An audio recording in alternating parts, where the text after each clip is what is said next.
Rajabari degree college অধ্যক্ষ মোহাম্মদ সেলিম রাজার বিরুদ্ধে দীর্ঘদিন ধরে অনিয়মের অভিযোগ তুলে মানববন্ধন ও সংবাদ সম্মেলন করেছেন শিক্ষার্থী ও স্থানীয়রা।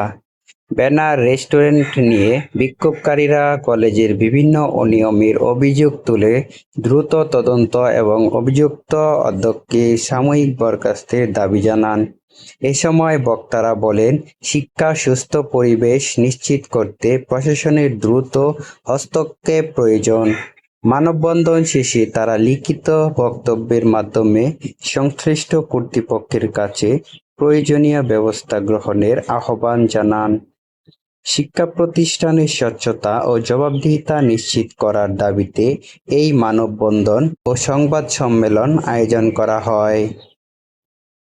এখন দেখার বিষয় অভিযোগের বিষয়ে সংশ্লিষ্ট কর্তৃপক্ষ কী পদক্ষেপ নেয়।